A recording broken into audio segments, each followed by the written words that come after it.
Welcome back, everybody, to Aaron's Opinion. Today, we are really, really honored and pleased to be joined by Maria Pendolino. Maria, I first heard of you from, of course, my great friend in the podcasting industry, Lance, from the See Through podcast. I don't know if you've had any time to take a look at my content or not, and if you haven't, that's totally okay. But why don't we walk through your life story? You've really done a lot. So, of course, as I always like to say, who is Marina Pendolino? You can, of course, walk through your life story, all the different experiences you've had, and I will ask questions along the way to help you share your story. Sure. Sounds great. Thanks so much for having me, Aaron. I'm glad to be here. Always welcome. So I am a voice actor, and I live in Buffalo, New York, the Great White North, if you will. I'm sure it'll start snowing here any day now. I grew up loving theater and acting and all things performing. I was probably a very obnoxious kid who was scream singing along to Phantom of the Opera and Les Miserables in my basement, dreaming that I was going to be on Broadway like all the performers I saw on the Tony Awards. And I did not have stage parents. They were not, pushing or pressuring me to be a performer. So it was actually the opposite. I was pushing and pressuring them to drive me to auditions and find opportunities for me to perform. I just loved singing, acting, being on stage. All of that was the thing that I really enjoyed the most during childhood. So I studied that in college and moved to New York City and had dreams of being a professional working actor. When I first got to the city, I was working a full-time job.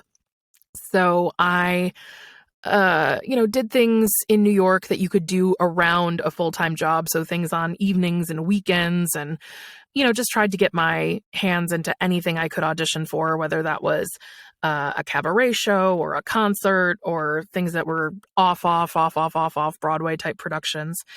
And, I really, really loved it. When the financial crisis hit in 2008 to 2010, I was working in banking actually at that time. And it was really not a great time to be working in banking as folks were getting laid off and banks were collapsing. And that was kind of like my wake up moment, my quarter life crisis, if you will, my aha moment that, if there's something on this earth that you're passionate about, you should spend more time doing that than other things. So I actually quit my job and decided I wanted to be a full-time actor, whatever that meant. And I think if you would have asked me like what success looked like at that time, I think I would have told you that I just wanted to be a person who made all of my money from acting and was able to support myself and pay my rent and take care of my family or, whoever I had to support with acting pursuits and not have to have 7 other part-time jobs like waiting tables or temping or doing anything else. So I worked really hard to build an acting career, and I was auditioning for theater and TV and film. And at this time in New York, there were lots of things filming. It was kind of the renaissance of bringing things out of the studios in LA and onto the streets of New York. So there were like 3 different Law and Orders on the air. Boardwalk Empire was filming in New York. It was a really exciting time to be an actor in New York City. I booked some TV work. I booked some film work. I was auditioning for theater and things like that. And then I started to kind of dabble in auditioning for commercials and mostly the voiceovers for commercials. And, I think a lot of folks think of, like, if you mention voiceover, I think they could connect the dots that, oh, right, there's, voices in commercials that I watch, and then there's voices in maybe animation and video games. But I'm not sure that, kind of your average everyday person understands how many things in the world use voiceover and how much of a voice first world we're living in right now. So I auditioned for some commercials and I, booked some jobs. I got to hear my voice on TV for the first time, which was really, really exciting. And I just couldn't get enough of it. I wanted to do more. So I looked into doing more voice work and actually becoming a voice actor and doing that as kind of my primary acting pursuit. And I've been doing voiceover work now as a voice actor for about 12 years. And it's really been my main source of income as an actor for the last 8 years or so. And, I was thinking about it. I, have gotten to the point where, I am a working actor and I pay my bills as an actor every day. It's a very strange way to make a living, sitting in a padded booth by yourself, talking to padded walls, and sometimes having people in your ear giving you direction down the line, sometimes just recording by yourself and then coming out to edit it. I definitely didn't envision this life for myself when 7-year-old me said, I want to be an actor, I want to do that as a career. But I really love it, and it's such a cool way to communicate. I love using my voice to tell stories. I love using my voice to be able to educate and inform. So, whether I'm doing something really funny and cool like animation or cartoons or video games, or I'm doing a safety presentation that helps somebody get home safely to their family and do their job well every day, or things like prompts on speakers and your refrigerator telling you that you're out of milk. Like, there's just so many different ways to use your voice. I actually did the phone system for a local company here that I actually use that company, and I forgot that I did their phone system, and I had to call them up to request service. And then it was like, I remember you told Lance about that. I do remember that. My voice was coming back at me on hold music, and I was like, oh, that's right, this is my voice. So, even I get surprised when I hear my voice out in the wild. But yeah, I live in Buffalo with my husband, Eric. We have 4 rescue cats. We just bought and renovated a new home that's on 5 acres of land. And that's kind of my story in a nutshell. Oftentimes in podcasting or in acting or in really any industry or even the music, we really say, certain people just have the voice, the flavor, the personality. When you think of voice acting, looking back on it before you got into voice acting yourself, what did you think was truly the essence of what makes someone's voice actor worthy? And now that you're in the industry, what can you tell me is exactly what are the good voices? What do you really need to be able to do with your voice? And how do you look for that voice? Because we as podcasters have the ability. Not everybody has the ability to use their voice. It's quite a task. Yeah, for sure. Can you speak on that? I think a lot of people put a lot of value on the actual sound of the voice. I have people reach out to me on social media and they're like, hey, I saw you're a voice actor. People tell me I have a great voice. Could I be a voice actor? And actually, I think having a great voice is like the smallest denominator of what's needed in this business. I guess when I was younger, I thought it probably was just people who could do tons of crazy voices, crazy accents, could mimic anything, could recreate anything. When you're thinking about growing up on things like Hanna-Barbera and Looney Tunes and Disney and all of that kind of stuff. I think that's probably what, my purview was as I was growing up, of what I thought of it. But as I've gotten into it, I think the things that make a great voice actor are first and foremost being a great actor. And whether that comes from, traditional acting training like scene study, monologue classes, it could be things like improv or even stand-up comedy and storytelling classes, but being able to learn how to listen and being able to anticipate how your words are affecting the people that you're delivering them to. Whenever people ask me oh, how do I become a voice actor? I always ask them have you taken an acting class? Have you ever taken an improv class or a stand-up comedy class? Do you know how to bring words to life more than just reading aloud? Do you know how to make the words dance off the page? And usually the answer is no. And then I say, great, your first order of business is to take one of those classes. And once you've done that, come back and talk to me. And most of the time people don't come back because they don't want to take an acting class. But when it comes to the actual voice, there are certain attributes that I think get requested over and over again. So, sometimes they want to hear something that is very clean and clear and crisp. And then sometimes they want something that's very textured and raspy. And that's like the Scarlett Johansson sound, or Daphne Rubin Vega, who was in Rent, where, some people hear it and they're like, oh, that almost sounds like that person has vocal damage. They have so much texture, but that's just the natural timbre of their voice. So I always tell people that really anyone can be a voice actor. You don't have to have a certain type of voice.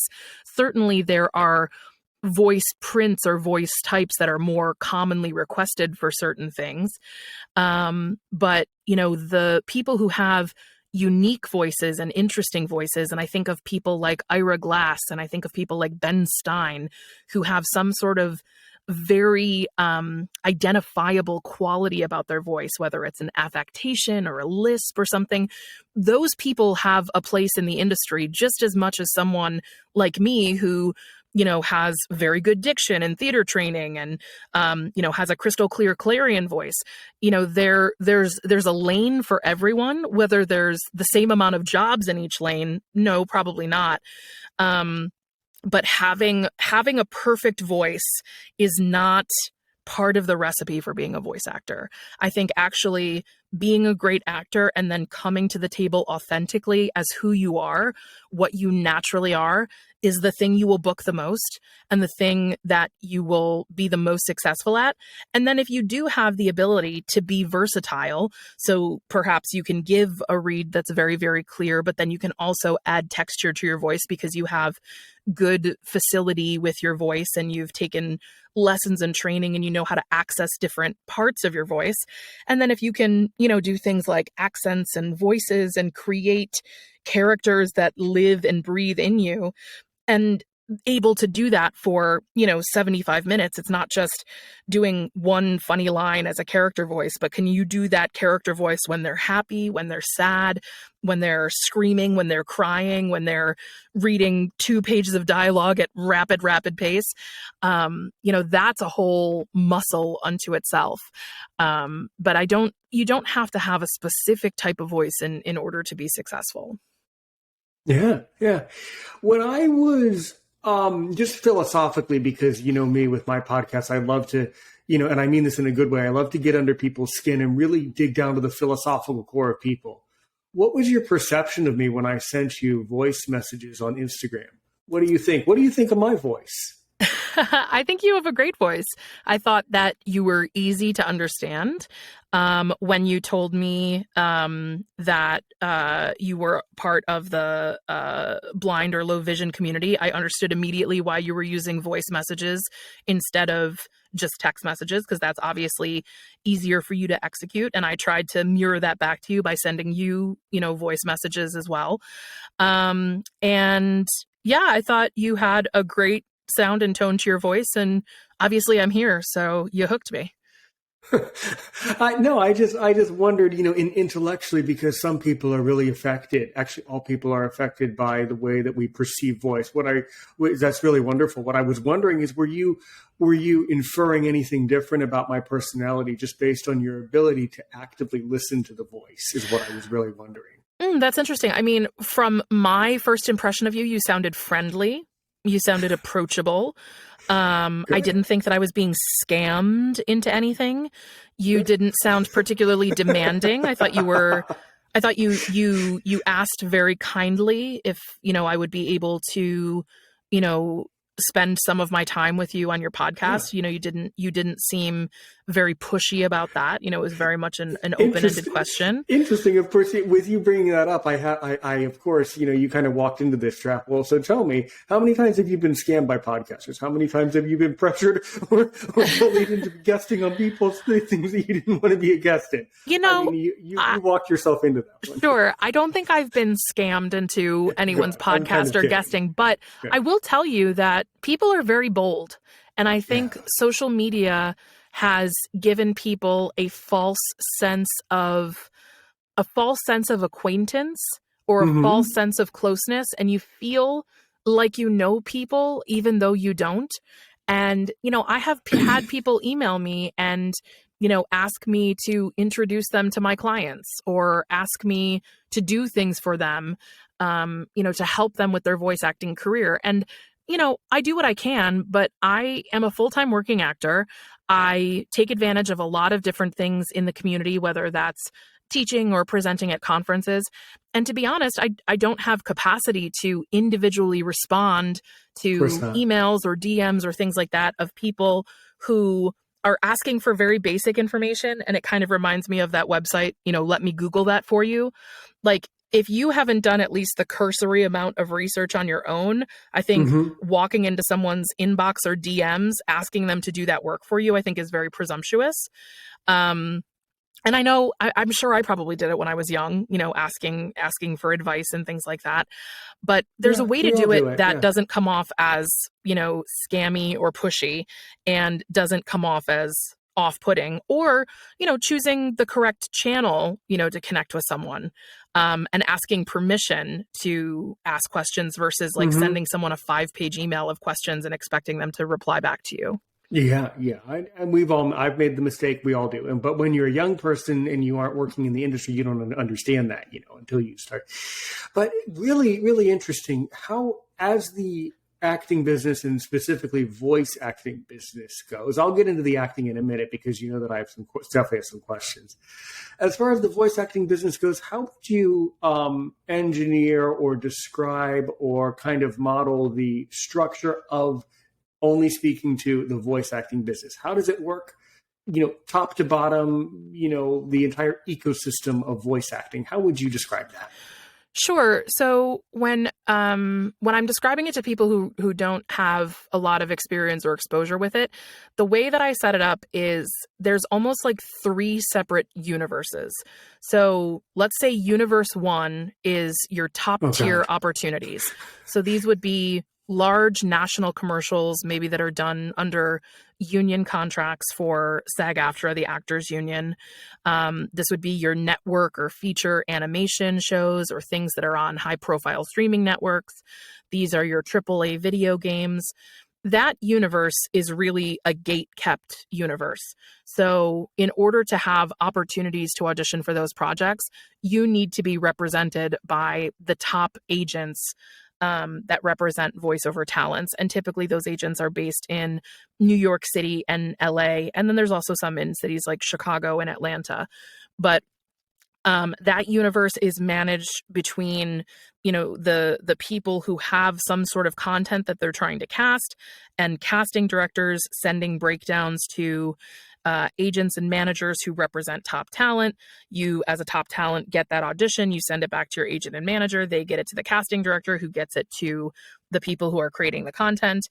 And if you're not in that ecosystem, in that universe, you cannot possibly get the job. So you really have to do the legwork to become someone who is desirable, by these agents and managers, to have cultivated the talent, to show them that you have the goods to deliver. In today's day and age, after COVID, showing that you have a quality home studio where you can do work, because so much is happening remotely, which is very important. But, unlike theater, where, you could go to an open call for a Broadway show, and while it's not likely that you get cast from an open call, you can, sign up to be seen and sing your 10 seconds of music and actually, audition for the casting director. In voiceover, there isn't really anything like that. There aren't open calls really for commercials, or open calls for top animation shows or AAA video games, unless they're looking for something super, super specific that they know agents don't represent enough of, and then they, turn to social media to open it up. But the average kind of day in, day out opportunities are pretty gate kept. Universe 2, I would say, is kind of things that are happening maybe around the country. So maybe it's happening with regional agents in smaller media markets, or there's, smaller advertising agencies in different cities, or video production companies that, use talent day in and day out. And it's a slightly lower barrier to entry. Like, you might be able to reach out to these companies, whether they're in, your geography or in other cities, and say like, hey, I'm a voice actor. here's my demo. I've got a great home setup. I'd love to be on your list of freelancers, or I'd love to have the opportunity to work with you. And those people, I think, don't get as bombarded as, probably the casting directors for Disney and things like that. If people find their emails online, I'm sure people are sending them voice memos and all sorts of stuff trying to prove that they can work for Disney. So in this universe, it's just maybe a little less competitive, and there's opportunities to get your feet wet and get started. And then universe 3, I really consider that kind of like the industrial universe. So everything that happens with voices that are used in business today. So you have, voiceover for telephone systems. So the person who's like, press 1, press 2, and you're screaming representative into the phone, and the voice is, I'm sorry, I didn't get that, right? Or, voiceovers for e-learning or webinars and training presentations, voiceover recordings for refrigerators, cars, devices that have voiceover components, doing the voiceover for voice assistants for things like Siri and OK Google and Cortana and like all of those types of things. That kind of falls into this industrial category. And a lot of times the opportunity to work directly with the client or customer is there. As an example, I've narrated training presentations for doctors that work at a hospital in Boston. And I don't go through agents or managers or casting directors for that job. I'm working with the person who, works in the learning and development team at the hospital, and she hires me as a vendor. So, in that case, I'm kind of running my own voiceover business to provide that service to her. So in that universe, the barrier to entry is the lowest because you can actually reach out directly to the types of companies and clients that you think might be using, voiceover in what they do, and, let them know who you are and what you do. And just like any business to business marketing, see if you can make a pitch that makes them excited about keeping you in mind. But that's kind of the lay of the land and how I see the ecosystem for voiceover work, soup to nuts. Really good. Fabulous. And you've done a lot of interesting acting. I remember it from the episode, but I want you to talk about some of the really exciting TV shows that you've been on, because of course I have some questions. So dig into that for a bit. Sure. So I had the opportunity to be on an episode of House Hunters on HGTV, which I guess is not technically acting. That's more reality TV, but that was a lot of fun. I did the show Locked Up Abroad, which is on National Geographic. So that tells the story of people who have tried to smuggle drugs out of all sorts of countries and are not super successful at doing that. So I was the reenactment actor who was reenacting the scenes of someone who tried to smuggle drugs out of Colombia in South America and was not successful. I did some episodes of the TV show Army Wives, which was an awesome 1-hour drama show that was on Lifetime a few years ago. So I was a recurring character named Marianne, who was a very kind of bitchy, nasty army wife who wasn't very nice to the other army wives around her. And that was cool because it filmed on location in Charleston, South Carolina, which is a beautiful city that I got to go to. I did a Bollywood movie, which was a very, very cool experience. It was a full-length feature film called English Vinglish that they filmed partly in India and partly in New York City. And I played the secretary at the English language school where the main character was trying to learn English while she was visiting New York City. And that was a very, very, very cool experience because when it came out, suddenly I had tons of people from India like following me on Instagram because I think they thought maybe if they could befriend me, they would get closer to their favorite Bollywood stars, maybe not knowing that I definitely did not have any access or pull with that. I see. And I've done some short films, and I've done some animation and video games and things like that. Utterly fascinating. The role that obviously interests me the most is, of course, your role as a reenactment actor for Locked Up Abroad. So when they design these reenactment scenes, how would you describe that from the perspective of someone that actually did it? How does that work? Basically, how does reenactment acting work? Yeah, so the director of the episode basically conducted a several hour long interview with the subject who the episode was about. So the real life person who had this experience. And then from those interviews, the director kind of crafted what would be a 1 hour episode of TV. So it would be that person's interview, then interspersed with us reenacting the scenes of what she was talking about. So in some cases, there wasn't a lot of script, because a lot of times the scenes that we were reenacting would then be laid over with audio from the interview. So it wasn't so much about us speaking on screen, but it was more about our actions on screen. So yeah, we were in Colombia on location for, just under 3 weeks. And, we filmed at the, airport in Bogota, Colombia. We filmed on the beach in Barranquilla, Colombia. We filmed in downtown Bogota on the streets. It was a really, really cool experience, but they had a full, TV production crew with a director, a first AD, a second AD. There was a costume crew, producers and everything. And I was kind of the main actor, since I was reenacting, the subject of the story. And then they hired local actors from Colombia to be some of the auxiliary characters in scenes with me. So what did you have to do in those scenes? Yeah, so in one scene, I got arrested by the cops at the Bogota airport. That was really funny because it was actually in the airport, like while the airport was like open for business. And I think people thought that maybe I was being arrested for real. So that was fun. There was one scene where the subject was getting measured for special clothes that would have like pockets for the drugs to go in. So we shot one scene where like a tailor was like taking my measurements and like, pretending to make clothes. We did one scene sitting at the beach where I was supposedly meeting with someone who was going to do the handoff for me.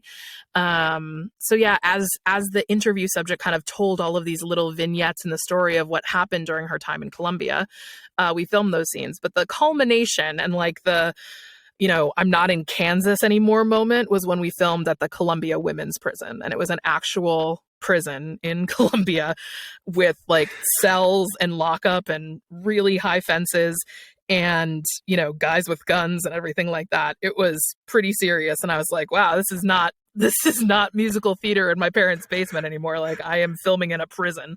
And I had to get like 10 vaccinations before I went down there. So that's kind of when I knew it was a little bit different. That's amazing. That sounds really, that sounds utterly fascinating and also bizarre too. In all ways in every stretch of the imagination. That sounds amazing. That sounds bizarre, and that sounds like really, really, really intense and really incredible. Yeah. Well, that's good. I would have to wonder. I don't know if you're allowed to say it, but I would have to wonder, like, what episode of Locked Up Abroad is that? Because now I'm curious, like, see what it looks like. Like, what are you allowed on the air to say? Like, what? Oh season, yeah, no, it's episode? I don't remember the number of the season, but if you look it up online, the name of the episode is called Teenage Drug Smuggler, and it is available on demand. I think they have it on YouTube on demand, and they have it on Amazon Prime on demand, so you can watch it there. Right. Really, really, really fascinating.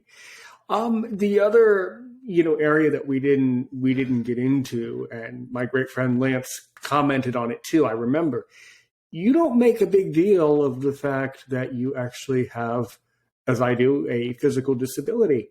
I'm blind. You are not blind, but do you want to go into, talking about your disability and certain things like that, and maybe Sure. some really interesting experiences? Maybe if you can tell people who have a disability how they could get involved in acting, and just your perception of acting, maybe from a perspective of someone who has a disability. What have you found Sure. over the years? So I have psoriatic arthritis. I was diagnosed when I was 22. It started as just kind of non-specific knee pain, and I experienced pretty rapid joint degeneration from the autoimmune condition, and ended up having my knees replaced with kind of titanium knee joints when I was 32 years old.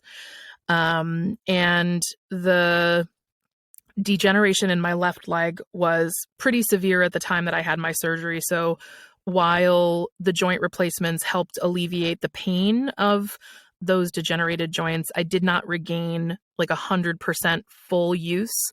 My right leg is pretty good. I would say that's probably at about like 95% range of motion, but my left leg is probably somewhere between 75% and 85% range of motion. So while I can ambulate and walk, because my legs are not quite able to do the correct gait, I do experience kind of more like operational pain that comes from my legs and my hips being kind of like slightly off kilter from that loss of range of motion. So a lot of times I opt to use a mobility device, whether that is a walker with a seat or a cane. I also have a mobility scooter and I have a wheelchair. So it's like a choose your own adventure story. I choose the right mobility device for the situation. I have found my experience being someone who kind of obtained a disability, in young adulthood and into adulthood, to be a very interesting one. I feel like there's not a lot of visibility in our culture or our media for disability, period, but especially people who have a disability that doesn't render them completely non-independent. I feel like people have a very binary view of disability sometimes. For my physical disability, I think people assume that if you're in a wheelchair, that means you must be paralyzed. So I've gotten some very strange looks from people when I stand up from my wheelchair or like choose to use my wheelchair and then choose to not use my wheelchair. So then, the feelings that I perceive is that, people think that I'm lying or faking or lazy instead of, actually like disabled and in pain and things like that. So it's very strange to kind of communicate to people that like, hey, I am able to walk and my legs do work, but not great. So sometimes I like to use these tools that are available to help me along. And I feel like there's, other, folks in the disabled community that have similar stories about how their disability like doesn't prevent them from doing something 100%, and then people react very strangely when they find out that you can do the thing that you have the the accessibility device for, or things like that. My disability, as it got worse and progressed, it really did affect my ability to perform as an actor on stage or on television.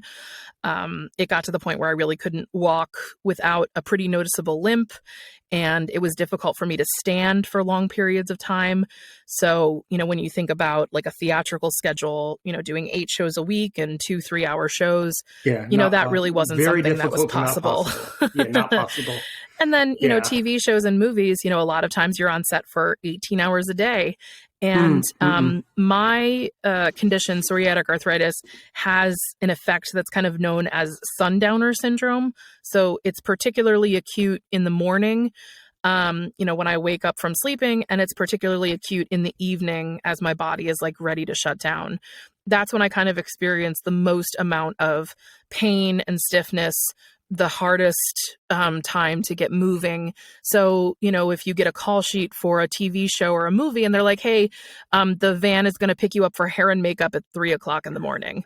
That's not great for me because I'm not super mobile at 3:00 in the morning, or even 4 or 5 or 6:00 in the morning. And then if you're working late and you're on set until 9, 10, 11 o'clock at night, by about 9:30 p.m., like my joints are really telling me like, hey, guess what? We would love to be horizontal right now. Is there a bed you can find? And I feel in my body like I want to get my legs elevated. I want to get, I have a nice adjustable bed, so I want to like lift things up, take the pressure off. So, with the rigors of, a theatrical schedule or a TV and film schedule, that was kind of like a hard pill to swallow. Like, hey, your body is kind of telling you that this is what it is.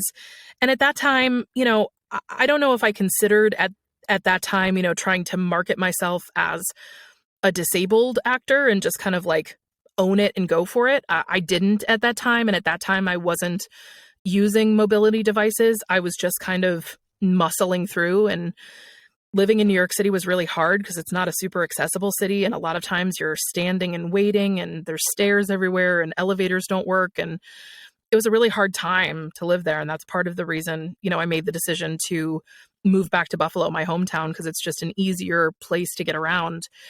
But I've been a lot more kind of forward, lately in the fact that I identify as a member of the disabled community, and I do consider myself a disabled actor. What's interesting is that with voiceover, I really haven't felt a lot of the effects of my disability because it all happens in my booth. And a lot of times I'm able to control the environment. So, I've selected this booth, I've selected this table, I've selected the stool that I sit on, and it's all kind of optimized for me. And I've made the choices that keep me the most comfortable.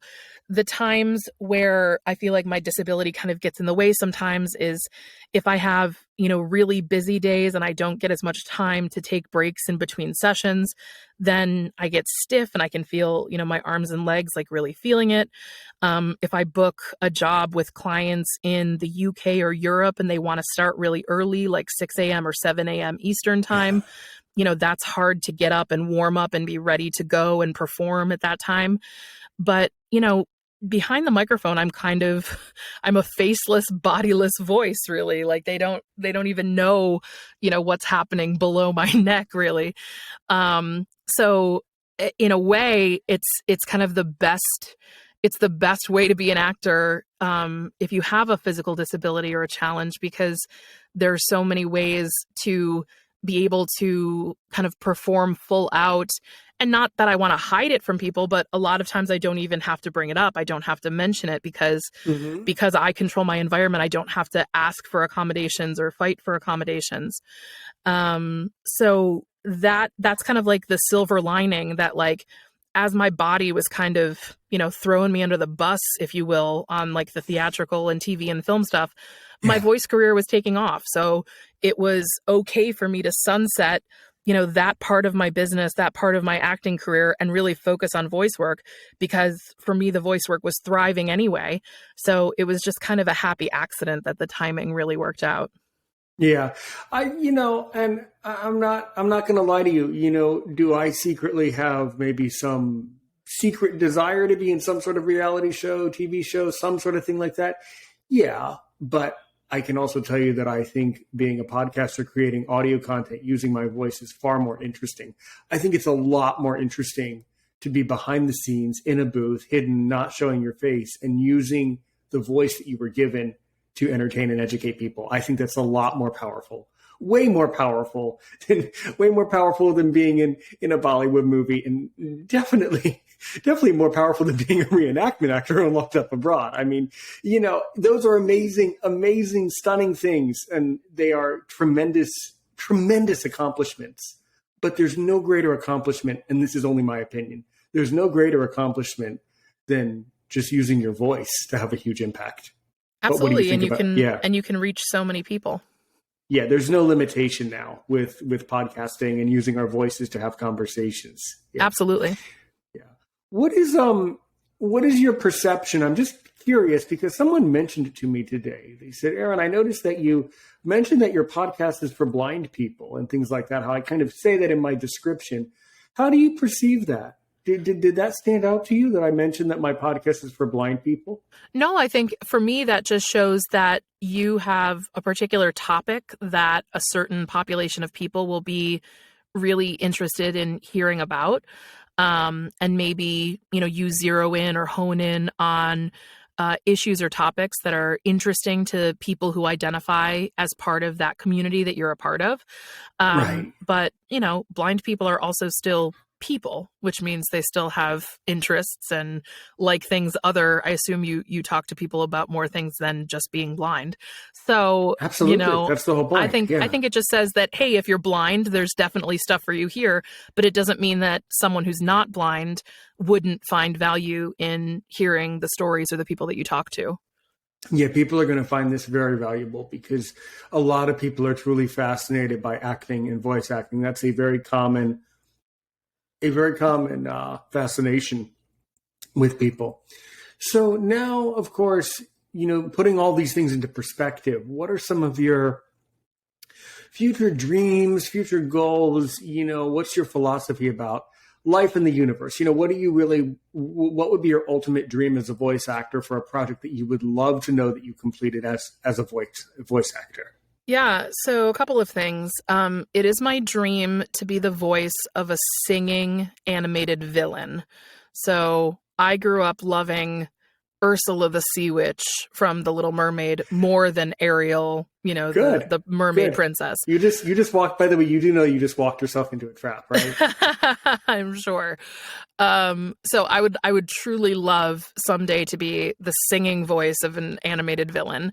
Also, I've been working on writing my own animated pilot that is kind of semi-autobiographical about my kind of journey and struggle to figure out what was wrong with me, because it actually took me a while to find out that what was causing my pain and my disability was psoriatic arthritis. It wasn't immediately made clear to me, so I've started to write kind of a story about what it means to be a young person who's experiencing a challenge, what it means to navigate our American healthcare system, which is an unmitigated nightmare for a lot of people, and what it means to be a young person who's excited and full of life and independent, but also scared about something that they don't necessarily understand, what's happening to them. So I've been working on that for about a year and a half. I'm hoping to, continue writing it. And if anybody wants to buy it someday, I would love to, provide the voice for the character that's loosely based on my life and my experience. That's interesting. And you're saying this is like an animation project that you're working on? You want it to be like an animated thing? Yeah, so I see it sitting alongside shows like BoJack Horseman on Netflix, or like Tuca and Birdie or Big Mouth, where you can actually talk about serious topics but also use animation and humor to diffuse the pressure. Sort of like it kind of reminds me of, so you kind of secretly have that like Family Guy personality. Yeah, a little bit. I think it's like telling a story that has serious and scary elements, but using the animation medium to soften the blow a little bit. Because I think if you pitch somebody a comedy about the American healthcare system, what it really comes down to is you want to use animation to self-deprecate all of the things that have gone terribly wrong in your successful life. Exactly. And I'd like to provide the voices and, sell a show to Netflix for $1 bazillion. Oh, okay. Well, I tell you what I can do for you. There's something very specific I can do to help you. I can just take $1 bazillion from you. Do you have that to start off with? I don't. I can just be in charge of taking money. But I do hope that type of project, works out. There are, off air, we could maybe someday talk about this off air, but I do know actually a lot of people, who are screenwriters who are in kind of also in your industry around the world. I know a lot of voice talents from all countries and things like that. So that's really, really good. And of course, I didn't forget. Let's hear some of the flexibility in your voice. Give me some of that evil villain voice, or maybe this character that you want to animate. How would she talk? I haven't even thought about what she would sound like. I think she would sound like me. I think she would be kind of, I think I have a medium to low voice. My default setting is pretty dry and pretty snarky. It is pretty sarcastic. I tend to keep it at the lower end of my register, and those are the things that I book the most. I can be happy and commercially and smile and bring my voice up here, but actually I really enjoy kind of, keeping it lower in the tone and more like Pamela Adlon and Janine Garofalo, just like a little bit more sarcastic and quippy.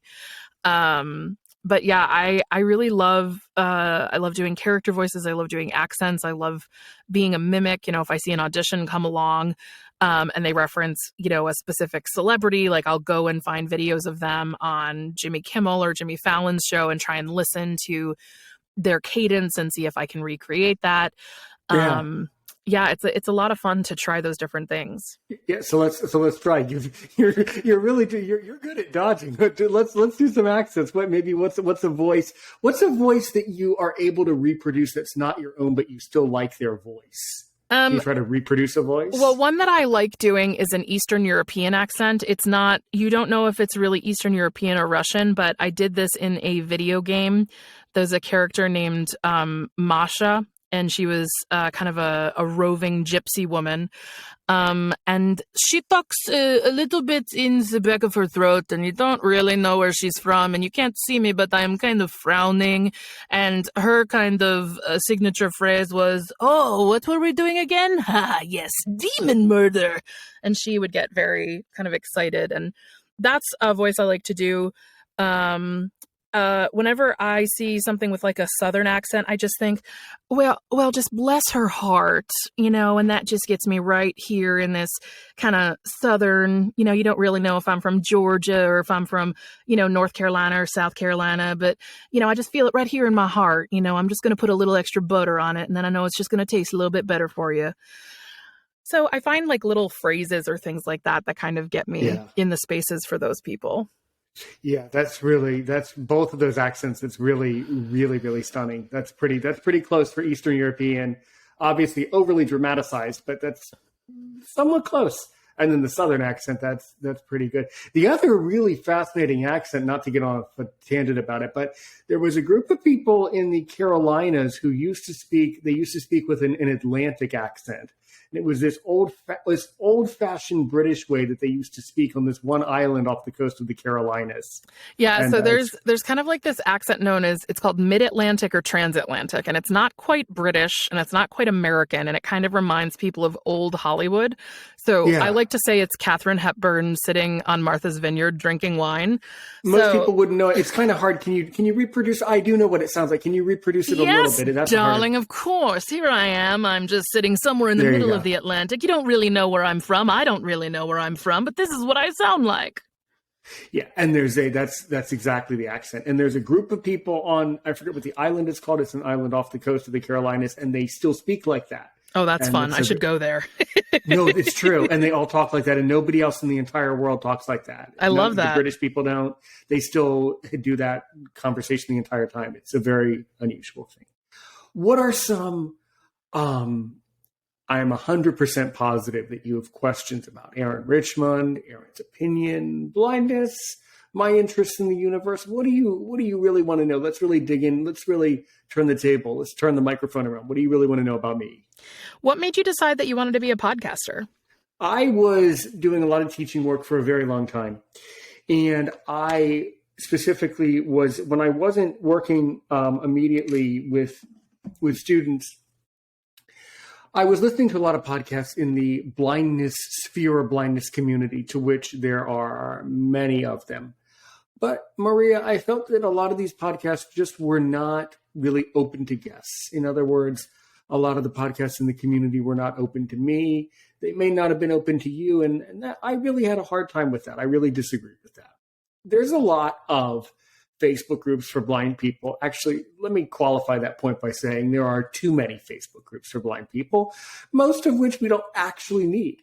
But blind people were asking strange questions in these groups. Should I go to university? Should I get a guide dog? I had a guide dog, by the way. Should I do this? Should I do that? And I would create PMs for these people, and I would basically record an answer. And I would say, Maria, today you asked about podcasting, and here's the answer. Here's how a podcast works, blah, blah, blah. And I just noticed over time that those answers and that conversation kind of became its own podcast. And then before I knew it, before I knew it, it just became a product. It just became a podcast. So that's how I got into it. And I think the evidence that it's working is that great people like Lance are here. You are here. You came. I think that we really need this in the disability community. So that's kind of where I see myself in the entire sphere of podcasting. Awesome. What do you think some of the biggest challenges are for the blind and low vision community? the biggest challenge for the blind community, and I don't use the word low vision because either you're blind or not. It's kind of like you with your wheelchair. Either you're sitting in your wheelchair or you aren't. Totally. The biggest challenge is employment. And you may not necessarily know this, although if you do, I wouldn't be surprised. But you won't be surprised to know that about 70% of blind people are unemployed.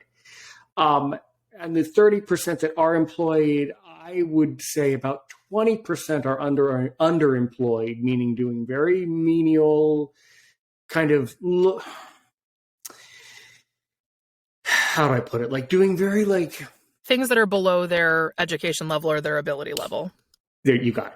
And then the other 10% out of that 30 would be the people that are professionally employed within the federal system or the state or things like that. So employment, it's a serious, serious problem. And I think that a lot of blind people want to get into content creation, acting, voice acting, these types of things, because it has become so much easier to do this activity over the past 10 years. This has become, what we're doing here 20 or 30 years ago would have been like a project. I mean, it would have been a whole disaster just to get a recording done with you 30 years ago. But now the technology is so perfect that, it's just so much easier to do these things now. So that's what I can tell you for that. What is your favorite show that has voice acting as a part of it? Oh, boy. Favorite show that has voice acting involved.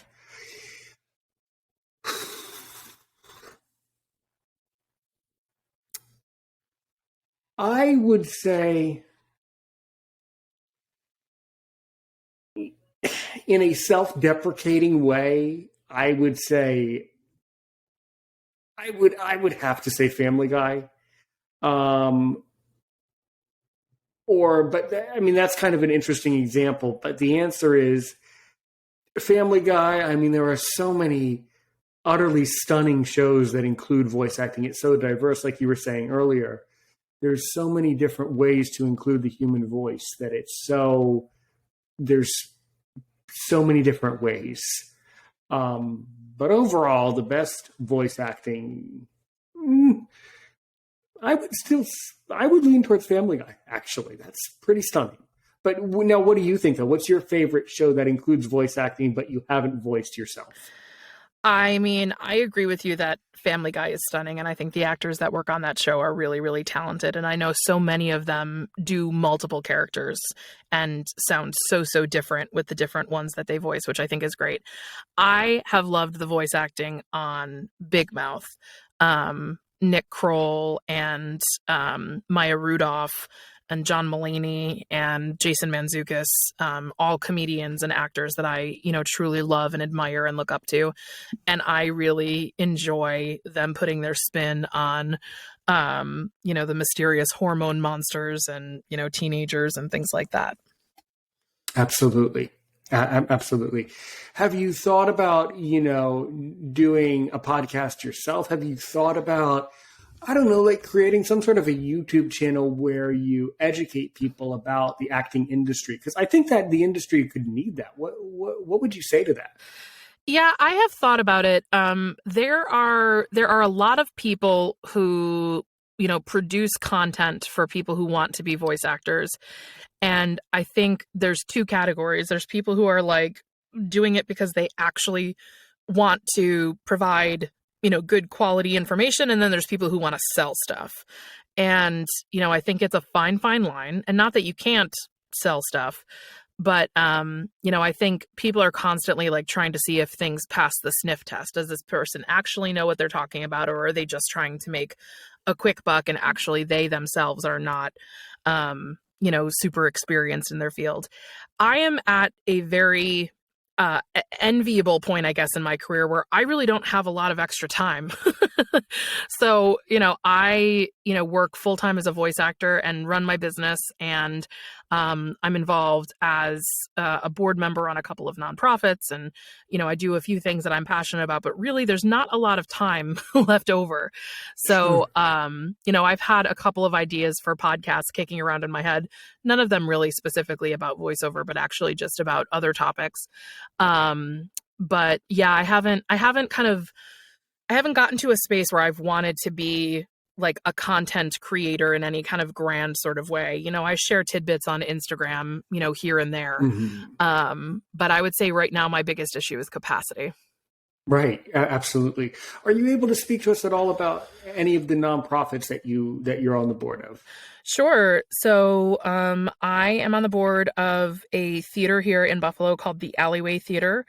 It is a theater that is dedicated to producing new plays. So every season they do somewhere between 4 and 6 new plays that have just recently kind of come into the world. We're part of a system in the US here called the Rolling New Play Network. So sometimes if someone has just written a new play, then there are like 3 or 4 theaters that all do kind of the world premiere productions of that in different cities to help kind of drum up excitement and media and press for these new plays. And the organization also has a really great theater school, the Western New York Theater School, that provides training for both teenagers and adults who are interested in acting in theater. So I'm really passionate about that. I'm part of the National Association of Women Business Owners here in Buffalo, Niagara. So it's a group of women who own their own business and are entrepreneurs. And I really enjoy being a part of that group and networking with people. And it's almost like a way for me to have colleagues because I kind of, work by myself in my booth all day alone. So it's Sure, nice to sure. feel like, there's people that you can bounce ideas off of or get referrals from. And that's a lot of fun. I'm very active with the cat rescue, the 10 Lives Club, where we adopted our cats from. Love it. Love it. So Love it. I've Love worked it. as an adoption coordinator for them and Mm. support them with donations and collect donations on their behalf. Another nonprofit that I really love supporting is called Arctic Fox Daily. It is a fox rescue group that is in central New York, kind of between Rochester and Ithaca. And they rehabilitate red and gray and Arctic foxes Oh, that maybe have become injured or whatever. And I love being an online supporter for them. so good. So good. Well, this has been for sure. And by the way, I have to tell you, this has been an incredible hour. Um, yeah, just enough time for me to ask you one or two more questions. I'm also purely curious. How did you come in contact with Lance, by the way, from See Through Podcast? So I think it came up on my Instagram reels as like a suggestion. And I actually reached out to him and said, hey, I really enjoyed like some of your content and I listened to some of your podcasts. I don't know if you're looking for more guests, but I'd love to be a guest or be on your list. And he invited me to be on it. And then when we were on the show, we discovered that we had worked together before. And it was several years ago when he was working at the marketing agency that he previously worked at. He had actually hired me to do a voiceover for a video that he was producing. And we didn't discover that until the very end of the podcast. Forgot that he hired you. Yeah, I searched my email and I was like, there's not that many people named Lance, No, and it's a weird name. I It's searched an my unusual email name. and I was like, here you are. I worked with you before. So it was funny that we like came back around together through his podcast. Right. Exactly. That's very funny. Have you worked with a lot of errands before? Am I going to be easy for you to lose track of? Because there are a lot of errands out there around the universe. Definitely more errands than Lance's, but I can assure you that I won't lose track of you. Well, that was a mistake. I'll hold you to it now. You should have been more concretely honest and say, well, I might lose track of you or I might not. I really hope that I won't, but probably will. Because that's how life goes. We all forget about people who, over time it all becomes a positive blur in the vortex in the universe, But that's all really funny. Really, really, really good. And of course, if you can ask me only one more question to really make me sweat, to see if I'm worth my salt as a podcaster. What do you want to ask to close it out today? What's your favorite thing about being blind?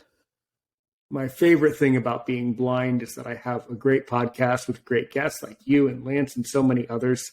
And my favorite thing is that me being blind has given me the unusual and my personality. Blindness is who I am. It's my personality. A lot of people would say to you, or they've said it to me, or they say it to all of us, well, don't you wish you weren't in a wheelchair? Or don't you wish you weren't blind? I would say for the blindness part, yeah, maybe. But who knows? It's right. me. It makes you who you are, right? It's me, and there's not another me. I can warn you of this. If you ever need to find an actor, a reenactment actor, to act out me, you'd have to look really, really, really, really, really, really hard. Because there would be very few people, although I would venture a guess that someone probably could pull me off.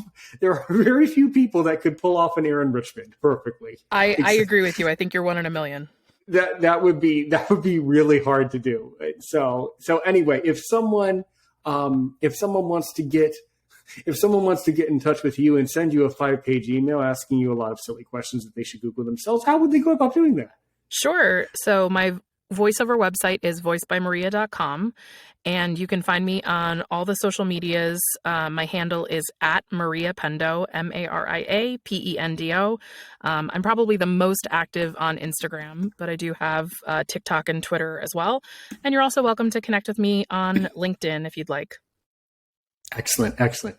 Before we leave today, do you want to give me one more voice of either the Atlantic voice or the Eastern European voice, thanking everyone for listening to this episode? Do you want to give us a little tribute to that voice, talking about Aaron's opinion for just a second, just for a little clip at the end? Yes, darling, of course. Thank you so much for tuning in to Aaron's Opinion. It's the #1 podcast, and we're so glad that you were here with us today. Bye-bye.